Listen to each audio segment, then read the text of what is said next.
नाज़रीन, मैं वकील अब्दुल माजिद अवान हूँ। तो आज मैं आपके सामने तरबूज़ के बारे में अपडेट करूँगा कि तरबूज़ रोज़े की हालत में खाना चाहिए या नहीं खाना चाहिए। अगर हम खाते हैं तो हमें उसका किस तरीके से हम उसे इस्तेमाल करें और कौन सी ऐसा तरीका हो कि हम तरबूज़ जो है वो खाएँ और हमें किसी किस्म का कोई जो है वो नुकसान ना हो। तो इससे पहले मैं ये अपडेट आपके सामने लेके आऊँ।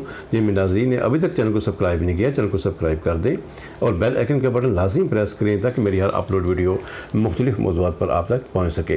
तो नाज़रीन, सारा दिन रोज़े से जब पेट खाली होता है तो इफ्तारी के वक़्त अगर आप तरबूज़ इस्तेमाल करते हैं या तरबूज़ का जूस इस्तेमाल करते हैं तो इससे फ़ौरी तौर पे, क्योंकि तरबूज़ का मिजाज जो होता है वो ठंडा होता है, तो इससे फ़ौरी तौर पे जो है वो मैदे पे इफ़ेक्ट आ सकता है। और अक्सर देखा गया है कि जब भी कोई खाली पेट या इस तरीके से शिद्दत प्यास में अगर कोई आदमी तरबूज़ इस्तेमाल करता है तो उसको अक्सर जो है उसका पेट ख़राब हो जाता है, उसको मोशन लग जाते हैं, उसको माउंटिंग जो है वो शुरू हो जाती है।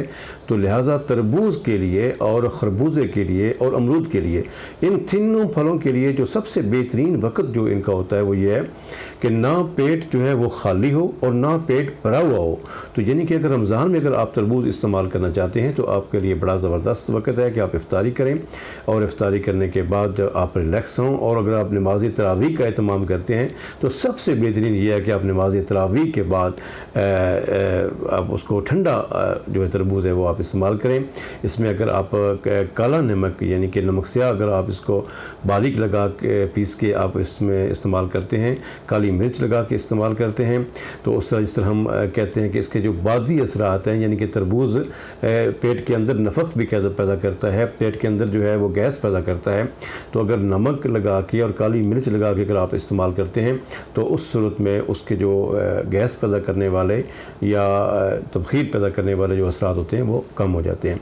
तो यानी कि बात समझ में ये है कि तरबूज़ को आप खाली पेट जो है इफ्तारी के वक्त कम से कम ज़्यादा मकदार में आप इस्तेमाल ना करें और इसको आप तरावी के बाद या इफ्तारी के कम से कम 1.5-2 घंटे बाद अगर आप इस्तेमाल करते हैं तो इसका एक अच्छा एक्शन जो है वो आपकी बॉडी के ऊपर आएगा।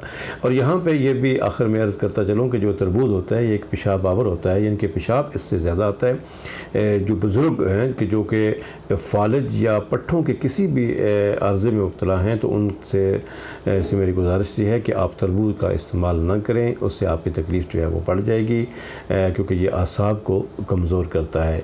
तो नाज़रीन, मुझे यकीन है कि इंशाल्लाह आपको ये अपडेट पसंद आई होगी। अगर आपको ये पसंद आई हो तो यकीनन आप इसे लाइक भी कीजिए और अपने आप को इसको शेयर भी कीजिए। दुआओं के साथ इजाज़त चाहूँगा। अस्सलामु अलैकुम वरहमतुल्लाहि वबरकातुहू।